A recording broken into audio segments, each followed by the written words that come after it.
નમસ્કાર વિદ્યાર્થી મિત્રો, આપ સૌનું સ્વાગત છે બાયોલોજી વિડિયો લેક્ચરમાં। આજે આપણે ધોરણ 11 ની અંદર ચેપ્ટર નંબર 18 માં રદ ક્રિયાઓનું નિયમન અને પરિવહન તંત્રની અનિયમિતતાઓની વાત કરવાના છે। રદ ક્રિયાઓનું નિયમન, હૃદયની પ્રક્રિયાનું નિયમન કેવી રીતે થાય, થોડી ઘણી વાતો આપણે વચ્ચે વચ્ચે લઈ લીધી છે, ક્યાંક ક્યાંક આવી ગઈ છે, પણ એક વ્યવસ્થિત રેફરન્સ સાથે જોઈ લઈએ। અને પરિવહન તંત્રની અનિયમિતતાઓ આપણી ટેક્સ્ટમાં છે, બધી કરીએ છીએ। આ ઉપરાંત એકાદ બે વધારાની અનિયમિતતાઓની પણ આપણે વાત કરશું। તો રદ ક્રિયાઓનું નિયમન સૌ પ્રથમ જોઈએ, કેવી રીતે થાય છે, શેના દ્વારા થાય છે અને કોણ કરે છે। તો એની તો ઘણી બધી તમને ખબર છે। હૃદયની સામાન્ય ક્રિયાઓ આંતરિક રીતે નિયમન પામે છે। આપણે ઓલરેડી આગળ જોઈ ગયા છીએ કે હૃદયની અંદર, હૃદયની દિવાલમાં મુખ્યત્વે હૃદ સ્નાયુઓ છે અને આ હૃદ સ્નાયુઓમાં કેટલાક વિશિષ્ટ હૃદ સ્નાયુઓ આવેલા છે અને આ વિશિષ્ટ હૃદ સ્નાયુની અંદર વિશિષ્ટ લાક્ષણિકતાઓ છે જે હૃદયની પ્રક્રિયાનું નિયમન પોતાની રીતે કરી શકે છે। અને આવા વિશિષ્ટ હૃદ સ્નાયુઓના સમૂહને ગાંઠ પેશી તરીકે આપણે ઓળખીએ છીએ। તો આ ગાંઠ પેશી એ હૃદયની ક્રિયાના નિયમન સાથે જોડાયેલ છે, એટલે કે વિશિષ્ટ સ્નાયુઓ જો, અને આ ગાંઠ પેશી દ્વારા સ્વયં નિયમન થાય અને એટલે તો હૃદયને માયોજેનિક કહે છે। આપણે ત્યારે વાત કરી ગયા હતા કે હૃદયને માયોજેનિક તરીકે ઓળખવામાં આવે। માયો સ્નાયુઓ, મસલ્સ, અહીંયા સામાન્ય રીતે હૃદયના ધબકારાનું નિયમન હૃદયના જ સ્નાયુઓ દ્વારા થાય, પણ એ હૃદ સ્નાયુની અંદર કેટલાક વિશિષ્ટ હૃદ સ્નાયુ છે કે જેના દ્વારા બનતી પેશીને ગાંઠ પેશી કહે છે અને આ ગાંઠ પેશી દ્વારા જ એ હૃદયના સ્નાયુઓ અથવા તો હૃદયના સ્નાયુ સંકોચન શિથિલનની પ્રક્રિયા, એટલે કે હૃદયના ધબકારા, એટલે કે હૃદયની લયબદ્ધતાનું નિયમન પોતાના જ દ્વારા થાય છે, એટલે એને માયોજેનિક તરીકે ઓળખવામાં આવે। પણ મેં તમને કીધેલું કે નિમ્ન કક્ષાના કેટલાક પ્રાણીઓ છે કે જેના હૃદયના ધબકારાનું નિયમન ચેતાતંત્ર ભાગો દ્વારા થાય, ચેતાકંદ દ્વારા થાય છે, એટલે એને ન્યુરોજેનિક તરીકે ઓળખવામાં આવે છે। અને અહીંયા તો એના ધબકારાનું નિયમન સ્વયં થાય છે, સ્વયં નિયમનની પ્રક્રિયા થાય છે। હા, એ પોતાની રીતે નિયંત્રિત રીતે થાય, પછી એમાં વધારો ઘટાડો કરવા માટે ચેતાતંત્ર અને અન્ય અંતઃસ્ત્રાવો ભાગ ભજવતા હોય, પણ એક મિનિટની અંદર એક સામાન્ય રીતે 70 થી 72 ધબકારા થાય છે, એ નોર્મલ રીતે થાય છે, પોતાની રીતે થાય, ત્યારે કોઈ ચેતાતંત્રની ઉત્તેજનાઓ અહીંયા ભાગ ભજવતી નથી। પણ તમે દોડો છો અને હૃદયના ધબકારાને વધારવા છે, તો એવા સમયે અથવા તો વધી ગયા છે ને હવે ઘટાડવા છે, ત્યારે કેટલીક ચેતાકીય, એટલે કે આપણું સ્વયંવર્તી ચેતાતંત્ર અને કેટલાક અંતઃસ્ત્રાવો એમાં મહત્વનો ભાગ ભજવે છે। પણ સ્વયં અને એક સામાન્ય રીતે એમ સ્વયં નિયમન પામતું અંગ છે, સ્વયં સંચાલિત અંગ છે અને એના માટે જવાબદાર પોતાના જ વિશિષ્ટ સ્નાયુઓ છે, ગાંઠ પેશીઓ જવાબદાર છે। તો લંબ મજાની અંદર ખાસ એવા ચેતા કેન્દ્ર, સ્વયંવર્તી ચેતાતંત્ર દ્વારા હૃદયના કાર્યનું નિયમન થાય છે। જો પોતે સ્વયં સંચાલિત છે, એકદમ પોતાની રીતે રિધમમાં ચાલે છે, પણ એમાં જરૂરિયાત મુજબ ફેરફાર કરવો છે, વધારો ઘટાડો કરવો છે, તો એ આપણા લંબ મજા, મગજનું સૌથી આ પશ્ચ મગજનો ભાગ, જેને આપણે નાના મગજ તરીકે ઓળખીએ છીએ, એ લંબ મજા, અને આ લંબ મજાની અંદર એવા ચેતા કેન્દ્ર આવેલા છે કે જે સ્વયંવર્તી ચેતાતંત્ર દ્વારા હૃદયના કાર્યનું નિયમન કરે। અને આપણને ખબર છે સ્વયંવર્તી ચેતાતંત્ર છે, એ સ્વયંવર્તી ચેતાતંત્ર ઓટોનોમસ નર્વસ સિસ્ટમ જેને કહેવાય, અને આના બે ભાગ છે એ તમને ખબર, દેડકા વખતે આપણે વાત કરી ગયા હતા આની પણ। એમાં સ્વયંવર્તી ચેતાતંત્રની અંદર એક આપણે કહીએ છીએ અનુકંપી ચેતાતંત્ર અને બીજું છે પરાનુકંપી। અને આની પણ તમને ખબર છે કે એક લીવર દે તો બીજું બ્રેક મારે, એક હૃદયના ધબકારાને પ્રેરે વધારે તો બીજું છે એને નિયંત્રિત કરે, નિયમિત કરે છે, એટલે વધી ગયા હોય તો એને નિયમિત કરે, સામાન્ય રીતે હોય એનાથી ન ઘટાડે। એમ આપણે કહી શકીએ કે આ હૃદયના ધબકારાને વધારે તો આ ઘટાડે ક્યાં સુધી? જો નોર્મલ હોય 70 થી 72 એ નોર્મલ છે અને આ 85 થઈ ગયા, વધી ગયા હતા તો એને ઘટાડીને 70 કરે, અને માનો કે 60 થઈ ગયા હતા તો એમાં વધારીને 70 કરે, એટલે એ પ્રકારે વધારે ઘટાડે। હા, ક્યારેક જરૂરિયાત હોય કે જરૂર કરતાં ધબકારા વધવા જોઈએ, કારણ કે કોઈ પણ એવા બ્લડ સર્ક્યુલેશનની માત્રાની વધારે જરૂર છે અમુક અંગોમાં, તો ત્યારે હૃદયના ધબકારા 70 થી વધારે પણ હોઈ શકે, એવા સમયે વધારે પણ ખરા।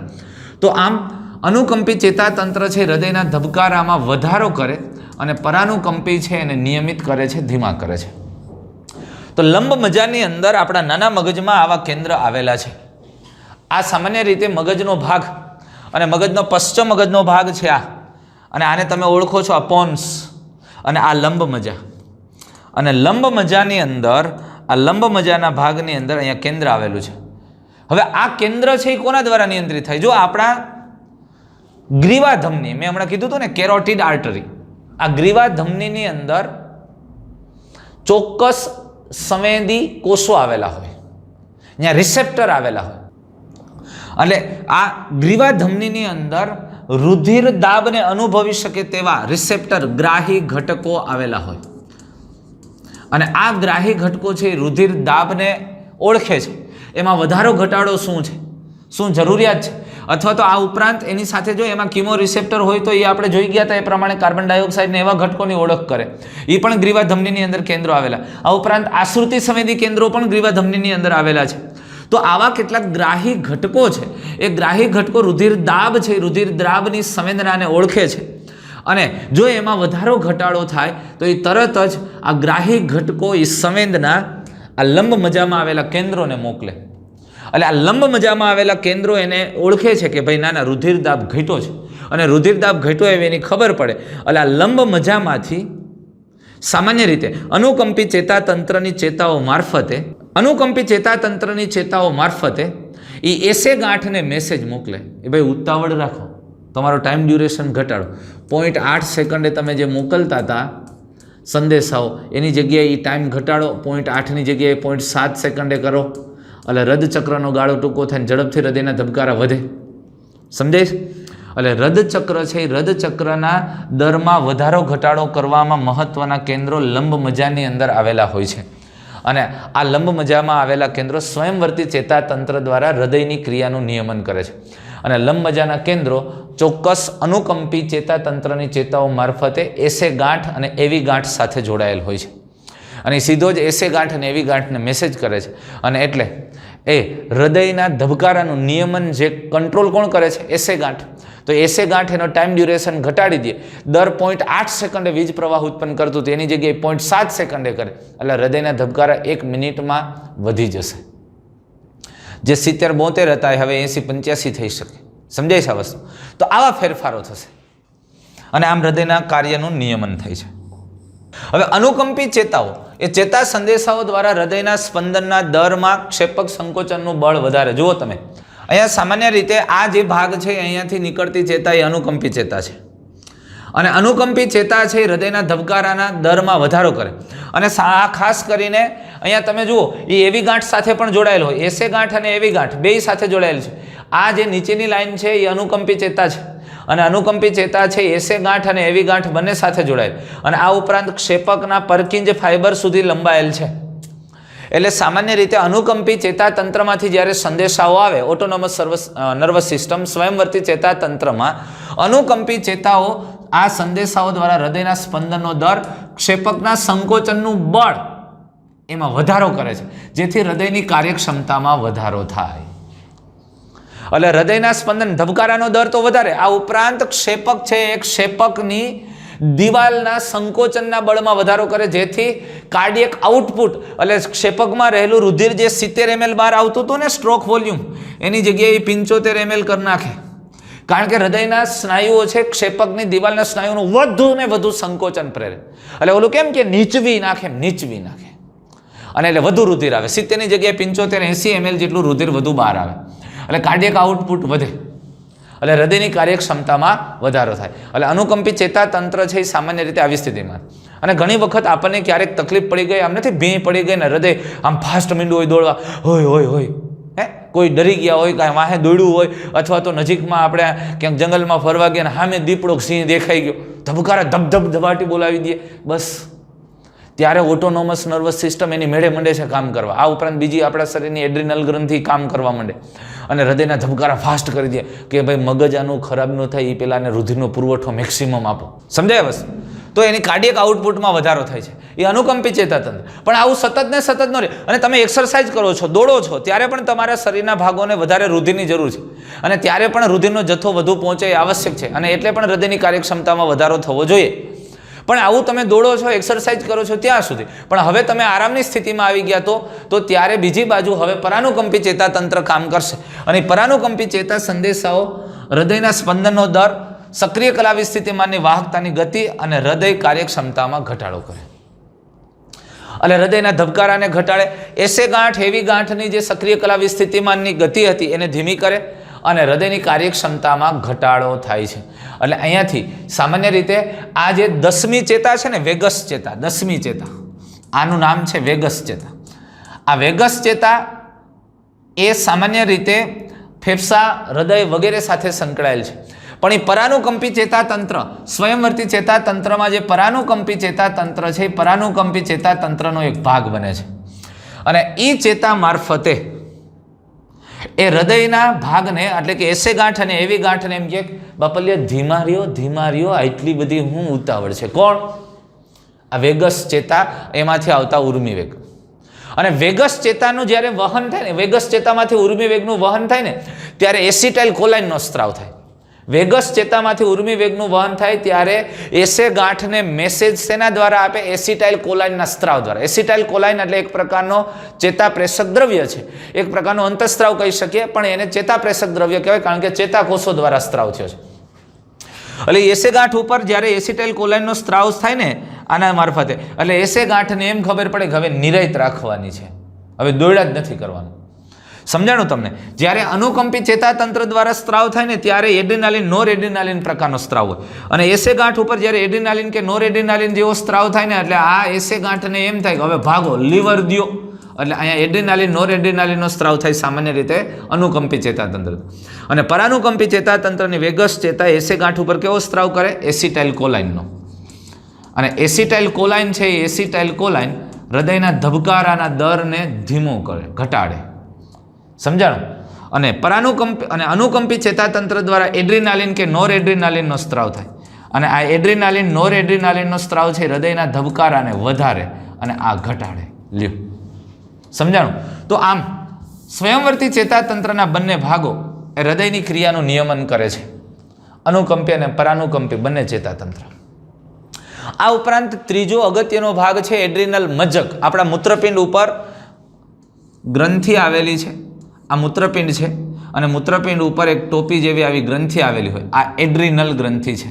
અને એડ્રીનલ ગ્રંથિનો વચ્ચેનો ભાગ હોય ને, જે આ ભાગ, એને એડ્રીનલ મજ્જક કહેવાય. અને એડ્રીનલ મજ્જક દ્વારા એડ્રીનાલિન અને નોરએડ્રીનાલિનનો પણ સ્ત્રાવ થાય. આ એડ્રીનલ મજ્જક દ્વારા પણ એડ્રીનાલિન, નોરએડ્રીનાલિન જેવા અંતઃસ્ત્રાવનો સ્ત્રાવ થાય. અને આ અંતઃસ્ત્રાવ રુધિરમાં ભળે તો એ પણ હૃદયના ધબકારામાં વધારો કરે છે.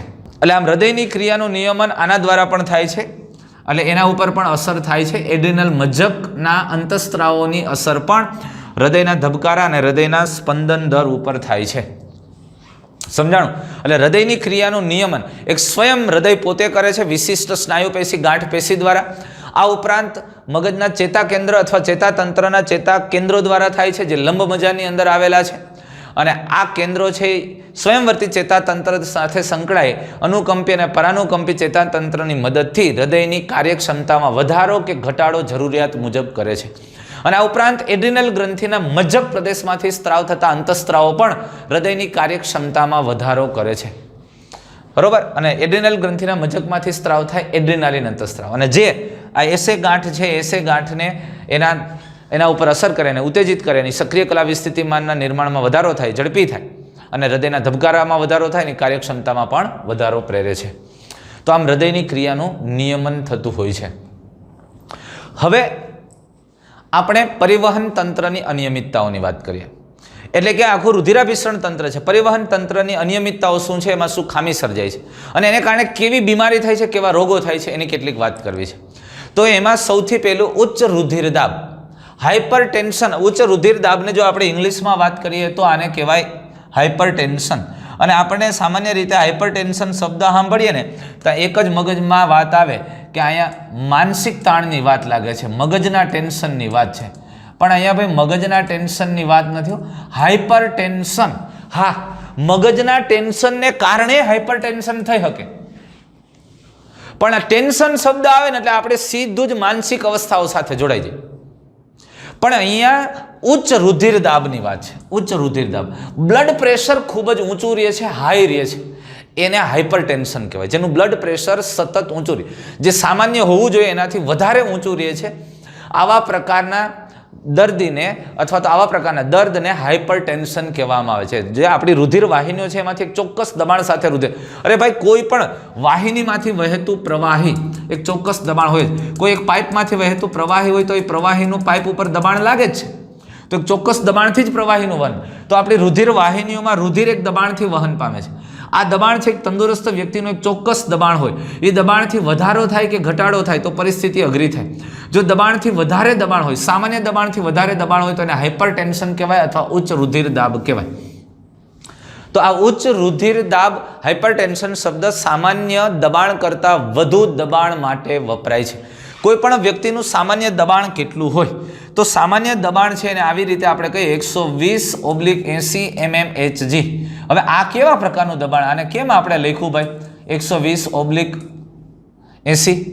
હવે દબાણ છે, દબાણ તમે બે પ્રકારના દબાણ આવે, સિસ્ટોલિક દબાણ અને ડાયસ્ટોલિક દબાણ. આ પણ એક મુદ્દો સમજવા જેવો છે. સિસ્ટોલિક દબાણ કોને કહ્યું? તમને ખબર છે કે આ સામાન્ય રીતે હૃદય છે, એ હૃદયની અંદર આપણે જોઈ ગયા છે કે આ ક્ષેપકોમાંથી ધમની દ્વારા રુધિર બહાર જાય. તો ક્ષેપકનું જ્યારે સંકોચન થાય તો આ ક્ષેપકનું સંકોચન થાય ત્યારે રુધિરનો ફ્લો મોટા જથ્થામાં હોય, ક્ષેપક સંકોચાય ત્યારે અહીંયા રુધિર છે દબાણથી વહે છે. તો ક્ષેપકના સંકોચન થાય ને ત્યારે આ સંકોચન કન્ટિન્યુઅસ ધમની સુધી આગળ વધતું હોય, અને એટલે આપણી ધમનીઓની અંદર પણ આપણને સ્પંદન જોવા મળે છે. આ કાંડાના ભાગે તમે ધમનીને આમ અડો એટલે તમને અહીંયા કાયદેસર આપણે જેને નાળના ધબકારા કહીએ છીએ, નાડીના સ્પંદન. નાડી એટલે ક્યાંય બીજી નાડી નથી ગોતવાની, આ હાથના નાળની વાત છે. તો આ નાળના ધબકારા આપણને જે સ્પષ્ટ થાય છે એ ધમનીની અંદર એ સંકોચન શિથિલનની પ્રક્રિયા છે. તો જ્યારે ક્ષેપકનું સંકોચન થાય ત્યારે રુધિર દબાણથી વહે ત્યારે ધમની ઉપર દબાણ વધે છે, અને આ ફ્લો થવાને કારણે અહીંથી ક્ષેપકનું સંકોચન થવાથી રુધિર દાબ ઊંચો હોય, અને ત્યારે સામાન્ય વ્યક્તિનું જ્યારે ક્ષેપકના સંકોચન દરમિયાન રુધિર વાહિનીની અંદર જે દબાણ લાગે છે એને સિસ્ટોલિક દબાણ કહેવાય. અને આ સિસ્ટોલિક દબાણ છે 120 mmHg હોય છે. અને જ્યારે ક્ષેપકો શિથિલન અવસ્થામાં હોય ત્યારે અહીંયા રુધિર જતું નથી, ત્યારે અહીંયા રુધિરનું વહન નથી થતું. તમે સમજો, ક્ષેપકો શિથિલન અવસ્થામાં હોય ત્યારે રુધિર ધકેલાતું નથી, ત્યારે તો અર્ધચંદ્રાકાર વાલ્વ બંધ હોય અને રુધિર જતું નથી, છતાંય ત્યારે ધમનીઓની અંદર રુધિરનું એક દબાણ છે, એ દબાણને ડાયસ્ટોલિક દબાણ કહેવામાં આવે. એ 80 mmHg હોય. હવે સમજાણી વાત તમને. એટલે કોઈ પણ તંદુરસ્ત વ્યક્તિ હોય એનું બીપી તમે માપો તો હંમેશા પહેલાં સિસ્ટોલિક દબાણ લખાય અને પછી ડાયસ્ટોલિક દબાણ લખાય. આ આમ જ લખવું જોઈએ.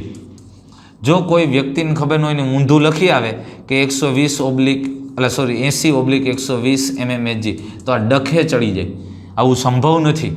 ડાયસ્ટોલિક દબાણ 120 mmHg અને સિસ્ટોલિક 80 નો. એટલે પહેલાં સિસ્ટોલિક દબાણ લખવામાં આવે, પછી ડાયસ્ટોલિક દબાણ લખવામાં આવે. અને આ ધ્યાનમાં રહે, સિસ્ટોલિક દબાણ એટલે હૃદયના ક્ષેપકોના સંકોચનને કારણે રુધિરનો ફ્લો વધુ હોય ત્યારે રુધિર વાહિનીમાં જોવા મળતું દબાણ એ 120 mmHg હોય, અને ક્ષેપકોના શિથિલન દરમિયાન ધમનીઓમાં જોવા મળતું દબાણ એ ડાયસ્ટોલિક દબાણ કહેવાય. અને એને સામાન્ય રીતે આ રીતે લખવામાં આવે છે. હવે ઉચ્ચ રુધિરદાબ કોને કહેશો? તો વ્યક્તિનું જે આ જે દબાણ છે એનાથી વધારે દબાણ હોય તો ઉચ્ચ દબાણ કહેવાય. પણ આ દબાણ તમે માપશો શેનાથી? તો તમે જોયું હશે ઓલા બીપી માપવાના મશીન હોય જેને સ્ફિગ્મોમોનોમીટર કહેવામાં આવે. સ્ફિગ્મોમોનોમીટર તો આપણે ડૉક્ટર ઘણી વખત હોય આ બાવડાના ભાગમાં ભૂજાની જે ધમની હોય ને આમ ટાઈટ કરીને બાંધી દે, પછી અહીંથી ફૂસ ફૂસ ફૂસ ફૂસ ચાલુ કરે, પંપ ભરીને હવા ભરે, અને પછી આપણને એમાં એ કંઈક જોતા ખબર ન હોય, એક બાજુથી આમ ફુર કરીને હવા કાઢે ને ત્યાં એના આધારે બ્લડ પ્રેશર માપતા હોય જેને આપણે બીપી કહીએ છીએ. તો બસ આ જે માપવાનું મશીન છે એને સ્ફિગ્મોમોનોમીટર કહેવાય. અને સ્ફિગ્મોમોનોમીટરની મદદથી આ મર્ક્યુરીમાં જે કેટલું દબાણ પ્લસ માઇનસ થાય છે એને આધારે રુધિર દાબ માપવામાં આવે છે. તો સ્ફિગ્મોમોનોમીટર દ્વારા મોટી રુધિર વાહિનીઓ ધમનીઓની અંદર બ્લડ પ્રેશર છે માપવામાં આવે. તંદુરસ્ત વ્યક્તિનું રુધિર દાબ 120 સિસ્ટોલિક અને 80 ડાયસ્ટોલિક હોય છે. જો આના કરતાં વધુ દબાણ જોવા મળે તો એને હાઇપરટેન્શન કહેવાય. તો આમાં 120 mmHg મેં કીધું ને, પારાના દબાણના મિલીમીટર માપ સિસ્ટોલિક અથવા તો પમ્પિંગ દબાણ છે, અને 80 mmHg એ ડાયસ્ટોલિક આરામદાયક દબાણ છે.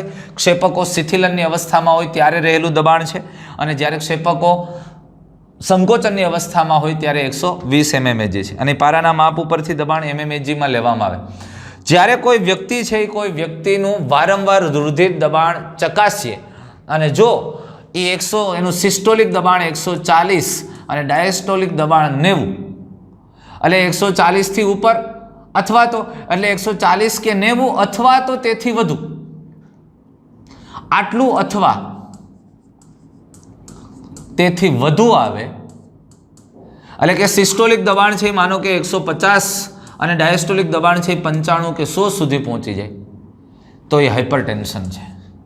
વખતો વખત વારંવાર તમે ચોક્કસ ટાઈમ ઇન્ટરવલમાં માપો, તમે માનો કે અઠવાડિયે 2-4 દિવસે માપો અને રેગ્યુલરલી દબાણ છે એ ઊંચું આવે, એનું સિસ્ટોલિક દબાણ 140 કે તેથી વધુ આવે અને ડાયસ્ટોલિક દબાણ 90 કે તેથી વધુ આવે તો એ વ્યક્તિ હાઇપરટેન્શનને પ્રદર્શિત કરે છે. તો આ વ્યક્તિને હાઇપરટેન્શન છે એવું કહી શકીએ.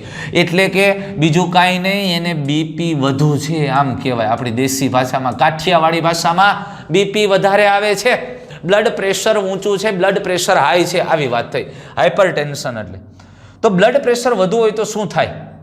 સામાન્ય રીતે ઉચ્ચ રુધિરદાબ હૃદય રોગ તરફ દોરી જાય છે અને મહત્વપૂર્ણ અંગો જે મગજ, મૂત્રપિંડ વગેરેને અસર કરે.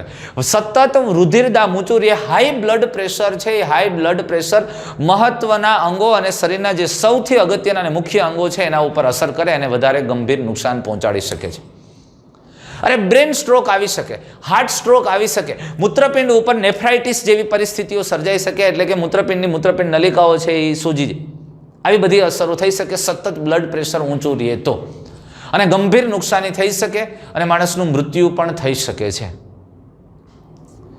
તો હાઇપરટેન્શન આ ઉપરાંત આર્ટિયોસ્ક્લેરોસિસ, એથેરોસ્ક્લેરોસિસ જેવા રોગો પણ થાય. એથેરોસ્ક્લેરોસિસ એની વાત આપણે આગળ કરશું.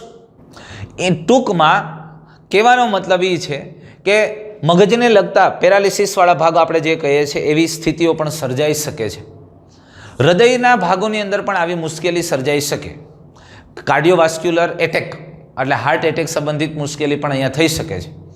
કિડની ઉપર અસર થાય, નેફ્રાઇટિસ જેવા રોગો થઈ શકે છે. આંખની દ્રષ્ટિ પણ ગુમાવવી પડે જો વધારે પડતું હાઇપરટેન્શન રહે અને બ્લડ પ્રેશર માનો કે 220 mmHg સુધી પહોંચી જાય તો આંખ દ્રષ્ટિ ગુમાવવાની, કારણ કે નેત્રપટલ ઉપર છે દબાણ ખૂબ ઊંચું વયું જાય અને એટલે જે પ્રકાશ સંવેદી કોષો છે એ નાશ પામે અને એટલે અંધાપો પણ આવી જાય. આવી પણ પરિસ્થિતિ સર્જાઈ શકે. ખૂબ વધારે પડતો રુધિરદાબ વધી જાય તો આવી સ્થિતિ થઈ શકે. નેફ્રાઇટિસ, કિડનીને નુકસાન થાય.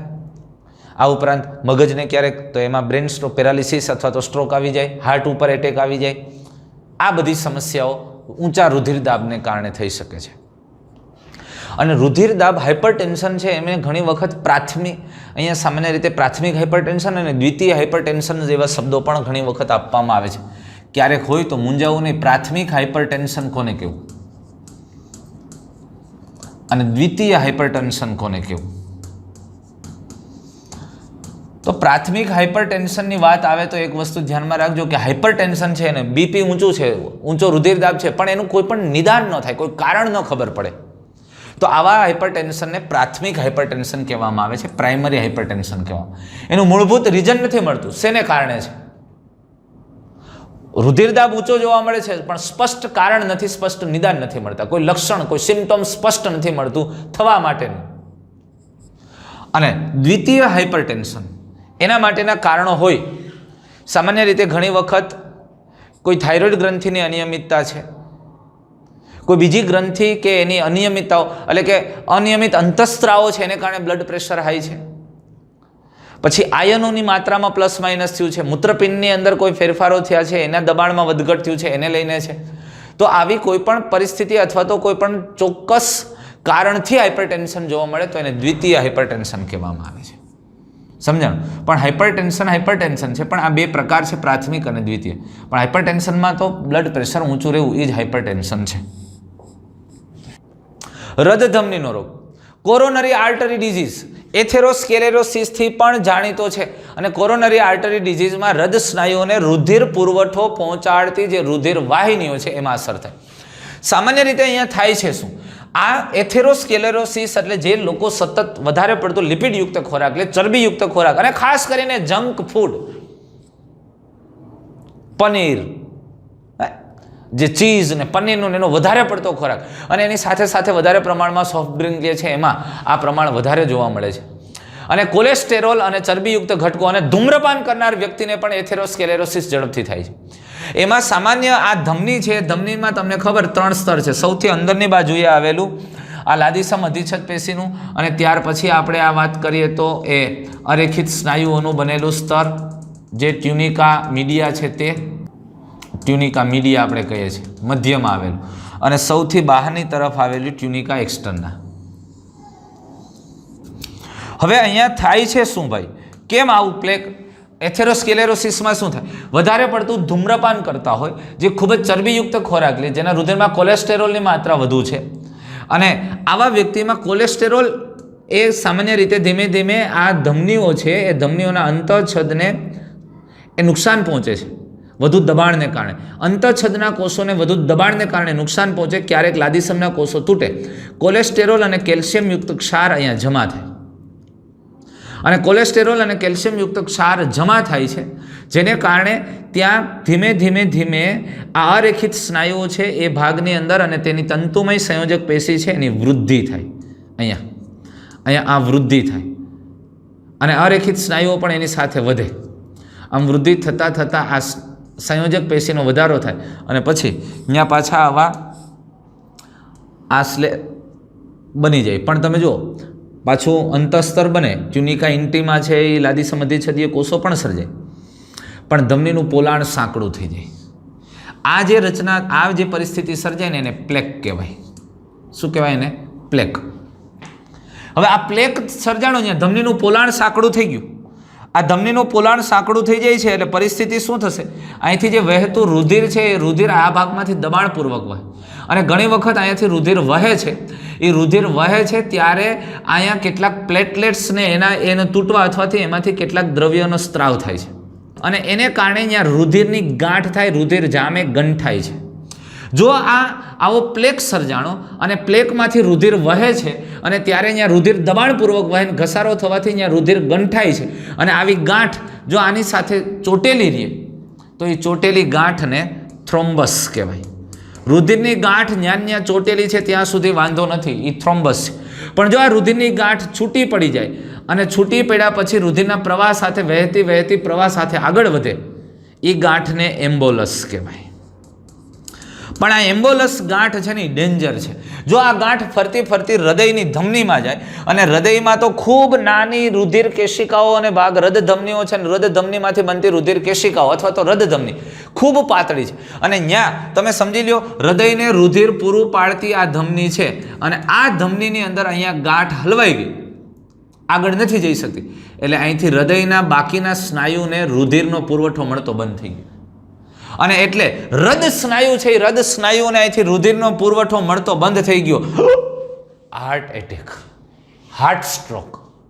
આ ગાંઠ ફરતી ફરતી એમ્બોલસ ગાંઠ આ હૃદયની ધમનીમાં હલવાઈ જઈને હૃદયના સ્નાયુઓ છે, હૃદયના સ્નાયુઓને રુધિર પુરવઠો બંધ થાય તો હાર્ટ એટેક આવે. જો આવી આ રુધિરના પ્રવાહ સાથે વહેતી ગાંઠ ફરતી ફરતી મગજમાં જાય, અને મગજની આવી ધમની કે એની રુધિર કેશિકાઓમાં સલવાઈ જાય તો બ્રેન સ્ટ્રોક આવે, પેરાલિસિસ, આવું થાય, પેરાલિસિસ આવી જાય, બ્રેન સ્ટ્રોક. સમજાણું તમને? હાર્ટ સ્ટ્રોક કે બ્રેન સ્ટ્રોક એથેરોસ્ક્લેરોસિસથી આવી શકે એની બાય પ્રોડક્ટ છે. ત્યાં સામાન્ય રીતે આવી પ્લેક સર્જાય છે, અને પ્લેક સર્જાય પછી એમાંથી આવી રુધિર વાહિનીમાં ગાંઠ સર્જાય, ને ગાંઠ છે એ ફરતી ફરતી હૃદયમાં અથવા મગજમાં જાય તો હાર્ટ સ્ટ્રોક કે બ્રેન સ્ટ્રોક આવી શકે. પણ આ એથેરોસ્ક્લેરોસિસ થવાનું કારણમાં મુખ્યત્વે રુધિરની અંદર આ ચરબીયુક્ત ખોરાક, બ્લડ પ્રેશર ઊંચું રહે, સતત હાઇપરટેન્શન રહેવાથી એથેરોસ્ક્લેરોસિસ થાય, પણ એમાં ધૂમ્રપાન, ચરબીયુક્ત ખોરાક વગેરે ભાગ ભજવે. ચરબી અને કોલેસ્ટેરોલ અહીંયા જમા થાય, કોલેસ્ટેરોલ અને કેલ્શિયમના ક્ષાર નીચે જમા થવાથી આ દિવાલ છે એની અંદર આ સ્નાયુઓ અને તંતુમય ઘટકોની માત્રા વધે છે, અને ધમનીનું પોલાણ ઘટે છે, અને એના કારણે અહીંયા ગાંઠ સર્જાય, અને આ પરિસ્થિતિનું નિર્માણ થાય છે. અને જો એ આવી રીતે જોવા મળે, આ ધમની છે એ ધમનીને આપણે જોઈએ તો જો આમાં આવી રીતે ચરબીનો બે બાજુથી ભરાવો થાય, એટલે ધમનીનું પોલાણ આ ભાગમાં એકદમ સાંકડું થઈ જાય. આમ જુઓ તો તમને આમ દેખાય, એટલે ધમનીનું પોલાણ એકદમ સાંકડું થઈ જાય છે. અને એટલે રુધિરનો પ્રવાહ અહીંથી ખૂબ દબાણપૂર્વક વહે, અને એટલે અહીંયા ક્યારેક ગાંઠો થાય. આ ગાંઠ જો અહીંયા ચોટેલી રહીએ રુધિરની તો થ્રોમ્બસ અને છૂટી પડી ગઈ તો એમ્બોલસ. એ છૂટી પડેલી ગાંઠ આગળ જઈને ક્યાંય ધમનીમાં બ્લોક કરે, હૃદયના ભાગને રુધિરને બંધ કરે તો હાર્ટ સ્ટ્રોક, અને મગજના ભાગને બ્લોક કરે તો બ્રેન સ્ટ્રોક. તો એથેરોસ્ક્લેરોસિસથી આવું થાય. તો આને હૃદ ધમની રોગ, કોરોનરી આર્ટરી ડિઝીઝ. હૃદયને રુધિર પૂરું પાડતી જે ધમની છે ત્યાં આવા પ્લેક સર્જાય અને એમાં આવી ગાંઠ સર્જાઈને જો આગળ જાય તો પ્લેક. તો આવું જ્યાં પ્લેક સર્જાણો હોય ત્યાં, અથવા તો ઘણા એમ કે અહીંયા બ્લોકેજ છે, ખબર, ઘણા એમ કે ભાઈ તમારે હૃદયની અંદર 2 નળિયું બ્લોક છે. એ બ્લોકેજ આ પ્રકારનું હોય. સતત વધારે પડતું ધૂમ્રપાન, વધારે પડતું વ્યસન અને ચરબીયુક્ત ખોરાક, વધારે પડતો junk food, hot dog, pizza, burger અને સોફ્ટ ડ્રિંક વધારે પડતા, આ બધા આના માટે જવાબદાર છે. અને એટલે આને બ્લોક થઈ જાય. તો આને પછી શું કરે, ત્યાંથી આપણા પગની ધમની અથવા તો હાથની મુખ્ય ધમનીમાંથી એક પંચર કરે અને ત્યાંથી એક સ્પ્રિંગ જેવો ભાગ આવવા દે ને અહીંયા સુધી પહોંચાડે, અને પછી એ સ્પ્રિંગ જેવો ભાગ અહીંયા ફિટ કરી દે.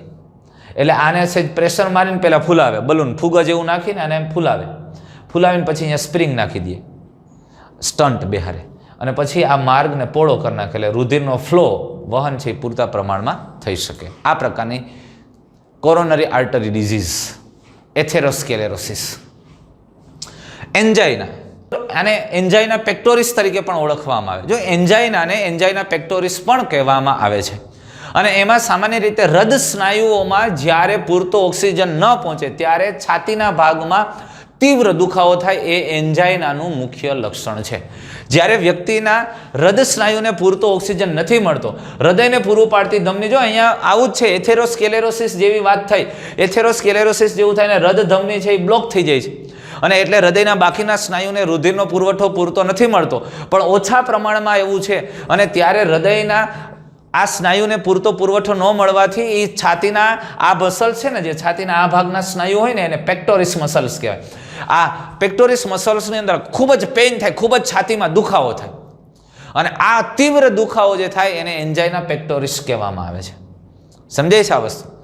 પણ એ હૃદ સ્નાયુને પૂરતો ઓક્સિજન ન મળવાને કારણે છાતીના ભાગની અંદર, છાતીના સ્નાયુવાળા ભાગમાં ખૂબ જ દુખાવો થાય, એને એન્જાઇના પેક્ટોરિસ તરીકે ઓળખવામાં. એ પેક્ટોરિસ મસલ્સ જ્યાં છે ને એમાં પેઇન થાય એટલે એન્જાઇના પેક્ટોરિસ કહેવાય. અને એન્જાઇના કોઈ પણ ઉંમરના પુરુષ અને સ્ત્રીને થઈ શકે છે.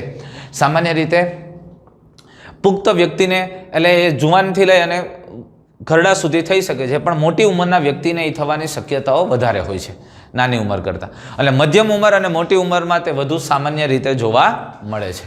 અને તે રુધિર પ્રવાહને અસર કરતી પરિસ્થિતિથી થઈ. એટલે હૃદ સ્નાયુઓને રુધિર પહોંચાડતા જે ધમનીઓ છે એમાં ક્યાંક ને ક્યાંક બ્લોકેજ છે, એમાં ક્યાંક ને ક્યાંક બ્લોક છે, અથવા તો આવું પ્લેક જેવું નિર્માણ થયું છે, જેને કારણે રુધિરનો જથ્થો પૂરતો હૃદયના સ્નાયુઓ સુધી પહોંચતો નથી, હૃદયની દિવાલમાં પહોંચતો નથી, અને માટે છાતીના ભાગમાં ધીમો ધીમો દુખાવો થાય ને ક્યારેક તીવ્ર દુખાવો પણ થતો જોવા મળે. આ એન્જાઇના પેક્ટોરિસ. ત્યાર પછી હૃદયનું નિષ્ફળ જવું, હાર્ટ ફેઇલ્યોર. હાર્ટ ફેઇલ્યોર અથવા તો હૃદયનું નિષ્ફળ જવાનો અર્થ હૃદયની એવી સ્થિતિ કે જેમાં શરીરની જરૂરિયાત મુજબ રુધિર અસરકારક રીતે વિભિન્ન અંગોમાં પહોંચતું નથી. હાર્ટનું નિષ્ફળ જવું, હાર્ટ ફેઇલ્યોર એટલે સીધું હાર્ટ એટેક ન સમજી લેતા. સામાન્ય રીતે હૃદયની એવી સ્થિતિ, એટલે હૃદય દ્વારા એટલું પૂરતું પમ્પિંગ નથી થતું કે શરીરની જરૂરિયાત છે એ મુજબનું રુધિર વિભિન્ન ભાગો સુધી પહોંચાડી શકતું, અસરકારક રીતે પહોંચાડી શકતું નથી. તો આને ક્યારેક કોન્જેસ્ટિવ હાર્ટ ફેઇલ્યોર પણ કહેવામાં આવે છે. કોન્જેસ્ટિવ હાર્ટ ફેઇલ્યોર એટલે એક સાથે હાર્ટ બંધ નથી થઈ જતું, પણ શરીરના વિભિન્ન અંગોને જે રુધિરનો પુરવઠો જેટલો પહોંચાડવો જોઈએ એટલો નથી પહોંચાડી શકતો. એટલે એનું કાર્ય કરવા માટેની એની જે ક્ષમતા હોવી જોઈએ નથી, એટલે આપણે એવું કહીશું કે એના કાર્યમાં એ નિષ્ફળ ગયું છે, પૂર્ણ કાર્ય કરી શકતું નથી, એટલે હૃદયનું નિષ્ફળ જવું એમ કહેવાય.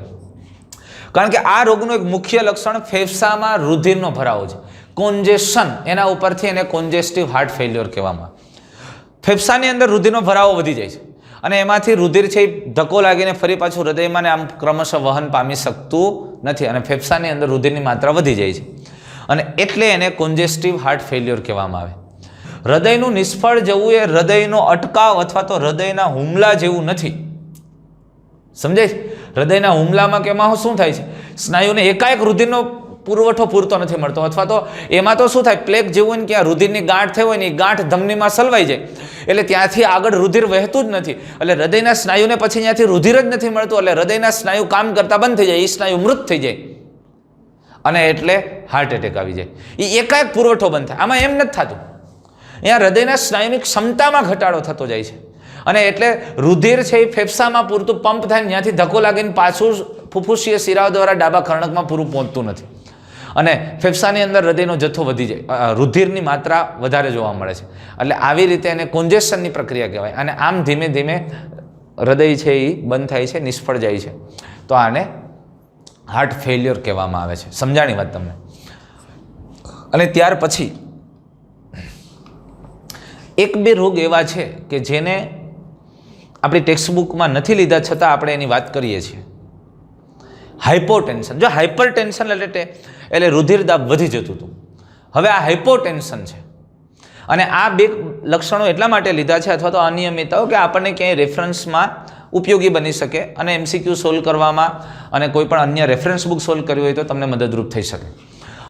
હાઇપોટેન્શન એટલે તેને લો બ્લડ પ્રેશર અથવા તો રુધિરનું નીચું દબાણ કહે. જેનું બ્લડ પ્રેશર છે નીચું છે, નોર્મલ વ્યક્તિ 120/80, પણ અહીંયા સિસ્ટોલિક ધમનીનું દબાણ છે 120 થી ઓછું છે, એટલે કે 120 માંથી કેટલું પણ 110 mmHg થી ઓછું, અને ડાયસ્ટોલિક દબાણ છે ડાયસ્ટોલિક દબાણ 70 mmHg થી ઓછું હોય તો આ સ્થિતિ જો સતત આવી જોવા મળે અથવા નિરંતર ચાલુ રહે તો એને હાઇપોટેન્શન અથવા લો બ્લડ પ્રેશર કહેવામાં આવે છે. અને હાઇપોટેન્શનના કારણો આપણે જોઈએ તો ધમનીઓમાં નિરંતર વાહી વિસ્તરણ, એટલે ધમનીઓનું વધારે પડતું વિસ્તરણ થયેલું જોવા મળે સતત. એના સ્નાયુઓ છે એનું સંકોચનની પ્રક્રિયા ઓછી થાય અને વિસ્તરણ વધારે છે અને એના માટેના ઘણા બધા કારણો જવાબદાર છે. ધમનીઓના વિસ્તરણ થવા માટેના ઘણી બધી સ્થિતિઓ જવાબદાર છે. ક્ષેપકોનું ઓછું પમ્પિંગ થાય, એ ક્ષેપકોની કાર્યક્ષમતા ઘટી ગઈ છે તો પણ આવું થાય. વાલ્વ સંબંધિત ખામી હોય, એનિમિયા હોય, એટલે કે એમાં રુધિરની અંદર હિમોગ્લોબિન સંબંધિત મુશ્કેલી છે અને ઓછો ખોરાક, ઉણપવાળો ખોરાક નહીં પણ ઓછો ખોરાક લેવાને કારણે પણ બ્લડ પ્રેશર લો થઈ શકે છે. સામાન્ય રીતે પૂરતી શક્તિ, એનર્જી એને નથી મળતી, એને કારણે પણ આવું થઈ શકે છે. એની ક્ષમતાઓ ઘટે છે, હૃદયના સ્નાયુઓની ક્ષમતા પણ ઘટે, એને પોષક દ્રવ્યો પૂરતા ન મળે અને જરૂરથી ઓછો ખોરાક લેવાથી પણ આ સમસ્યા થઈ શકે છે અથવા તો હાઇપોટેન્શન આવી શકે છે. ત્યાર પછી આપણે વેરિકોઝ વેઇન. હવે સતત એક ધારા ઊભા રહેવાને કારણે પગની શિરાઓના વાલ્વમાં ખામી હોવાથી અથવા ખામી સર્જાય છે અને આને કારણે શિરાઓ છે ફૂલાઈ જાય. હવે તમને મેં હમણાં જ આપણે વાત કરી ને, આગલા વિડીયોની અંદર વાત જોઈ ગયા કે શિરાઓ છે એ શિરાઓને રુધિર છે એ હૃદય સુધી લઈ આવવાનું છે. શિરાઓ છે એ શિરાઓ રુધિરને, હવે આપણે પગની શિરાઓ કહીએ તો પગની શિરાઓ છે રુધિરને તમે સમજો પગની પેનીથી લઈને હૃદય સુધી લઈ આવે. હવે આ શિરાઓની અંદર રુધિરનો જથ્થો કેટલો બધો થાય, એટલે આમાં સામાન્ય રીતે આવા વાલ્વ આવેલા હોય થોડા થોડા અંતરે શિરાઓમાં, અને જેથી કરીને એનું દબાણ વધે નહીં. પણ જે વ્યક્તિ સતત ઊભો રહે છે લાંબા સમય સુધી અને સતત ઊભું રહેવાનું થાય છે, એની શિરાઓમાં આ બ્લડનું પ્રેશર વધારે જ રહે અને ક્યારેક આ શિરાઓના વાલ્વમાં ખામી સર્જાય અને આ યોગ્ય રીતે બંધ ન થાય અને પરિણામે રુધિરનું દબાણ નીચે સુધી આવે. અને એટલે ખાસ કરીને પગના આ નળકના ભાગમાં, જો સામાન્ય સ્થિતિમાં પગ આપણને આવો દેખાય તો આ નળકના ભાગની અંદર આવેલી જે મુખ્ય શિરાઓ છે એ મુખ્ય શિરાઓ અસર પામે, એના વાલ્વ છે યોગ્ય કાર્યરત નથી રહેતા અને એને કારણે આવી શિરાઓમાં દબાણ વધે અને આવી શિરાઓમાં રુધિરનું દબાણ વધવાથી રુધિરનું દાબ ખૂબ ઊંચો જાય અને શિરાઓ ફૂલાઈ જાય. જો એટલે આવી દેખાય, એ શિરાઓ ફૂલાઈ જાય અને પરિણામે આવી પ્રકારની સ્પષ્ટ ફૂલેલી શિરાઓ દ્રશ્યમાન થાય, નજરે ચડે અને એ દરમિયાન ખૂબ જ દુઃખ થાય, પીડા થાય અને એને શસ્ત્રક્રિયાઓ કરી આ શિરાઓને બદલાવવી પડે. આની જગ્યાએ બીજી વાહિનીઓ નાખવી પડે, ચેન્જ કરવી પડે અને એની સારવાર કરવામાં આવે, જેને વેરિકોઝ વેઇન કહેવામાં આવે છે. સમજાણું વસ્તુ તમે? એટલે પગના નળકની અંદર આવેલી જે મુખ્ય શિરાઓ છે, મુખ્ય શિરામાં રુધિર દાબનું દબાણ વધે અને એના વાલ્વ ખરાબ થવાને કારણે એ શિરાઓ પોળી થાય છે, વિસ્તરે છે અને એમાં ખૂબ દુખાવો થાય, પેન થાય છે, જેને વેરિકોઝ વેઇન તરીકે ઓળખીએ છીએ. ત્યાર પછી આપણે એથેરોસ્કેલેરોસિસની વાત કરી ગયા, પણ એક આર્ટિયોસ્કેલેરોસિસ, પણ એથેરોસ્કેલેરોસિસ અને આર્ટિયોસ્કેલેરોસિસની થોડી સરખામણી કરી લે. પણ એ પહેલાં હું તમને આર્ટિયોસ્કેલેરોસિસની વાત કરી દઉં. આર્ટિયોસ્કેલેરોસિસ પણ ધમનીનું કઠિનીકરણ કરે છે. એથેરોસ્કેલેરોસિસમાં ધમનીનું કઠિનીકરણ થાય પણ અમુક ચોક્કસ ભાગમાં થાય. પણ આર્ટિયોસ્કેલેરોસિસ ખાસ કરીને મીડિયમ પ્રકારની ધમની અથવા નાની અથવા મીડિયમ ધમની છે એ ધમનીની દિવાલો ઉપર અહીંયા સામાન્ય રીતે એક વસ્તુ સમજી લેજો, આ ધમની કે ધમનીની દિવાલો ઉપર કેલ્શિયમ અને કોલેસ્ટેરોલના ક્ષારની જમાવટ થાય, આખા આમ લેયરથી જે કેલ્શિયમ અને કોલેસ્ટેરોલના ક્ષાર અહીંયા. એટલે ધમની છે ને, એ ધમની તમે જુઓ એકદમ લચીલી હોય. આપણે ઓલા વર્જિન પાઇપ જેમ વાળો એમ કેમ વળી જાય એવી હોય ધમનીઓ. કારણ કે ધમનીની દિવાલમાં મુખ્યત્વે અરેખિત સ્નાયુ અને પિત્તતંતુનું પ્રમાણ ઊંચું છે. એટલે ધમનીઓની દિવાલ છે એકદમ લચીલી અને જેમ વાળો તેમ વળી જાય, વર્જિન પાઇપ જેવી હોય. પણ આર્ટિયોસ્ક્લેરોસિસ થાય ત્યારે કોલેસ્ટેરોલ કેલ્શિયમના ક્ષાર સાથે આ ધમનીઓની દિવાલ સાથે જોડાય છે અને ધમનીના દિવાલની અંદરની બાજુ એક પાતળું સ્તર સર્જાઈ જાય છે કેલ્શિયમ અને કોલેસ્ટેરોલના ક્ષારનું. એટલે આ ધમનીની દિવાલને કઠણ કરી નાખે, દ્રઢ બનાવી દે. અરે પેલા એ વર્જિન પાઇપ જેવી, આપણે ઓલા ઘણી વખત પાઇપ નથી પાણી પાવાના એકદમ વર્જિન, જેમ ગૂંચળું વાળો તો વળે તો કાંઈ ન થાય એવા હોય, પેલા ધમની એવી હોય. પણ એમાં કેલ્શિયમ અને કોલેસ્ટેરોલના ક્ષારની જમાવટને કારણે પીવીસીના પાઇપ જેવી થઈ જાય, કઠણ. અને પછી જો એને આમ વાળો તો એ બટકી જાય. એટલે આર્ટિયોસ્ક્લેરોસિસની અંદર ધમનીની દિવાલ જાડી અને દ્રઢ બને છે. તે સામાન્ય રીતે ઉપાંગોની નાની અથવા મધ્યમ પ્રકારની ધમનીઓમાં જોવા મળે. પણ અહીંયા પ્લેક નથી સર્જાતો, પણ અહીંયા કેલ્સિફિકેશનને લીધે સખત અને દ્રઢ બને છે. અને ધમનીઓ દ્રઢ થાય, સખત થાય એટલે એની ઇલાસ્ટિસિટી, એની જે ટેન્શન ક્ષમતા હતી, તાણ ક્ષમતા હતી, ઘટે છે અને એટલે એ બટકી જાય, તૂટી જાય. અંદરને અંદર ક્યારેક તૂટી જાય, ત્યાંથી રુધિર આવે ને ત્યાં રુધિર ગંઠાય પણ ખરા. અને મુશ્કેલી વધારે ક્યારેક ભયંકર સર્જાઈ શકે. જે તે ભાગમાં, જે તે અંગના ભાગની અંદર એ પેશીઓમાં નુકસાની પહોંચી શકે, આવી પરિસ્થિતિઓ પણ સર્જાઈ શકે. આર્ટિયોસ્ક્લેરોસિસ એટલે અહીંયા આપણે એથેરોસ્ક્લેરોસિસની વાત કરી ગયા છીએ. આર્ટિયોસ્ક્લેરોસિસ અને એથેરોસ્ક્લેરોસિસની બેયને સાથે લઈને સમજી લઈએ, એટલે ક્યાંય એમસીક્યુ આવે તો આપણે કન્ફ્યુઝ ન થઈએ.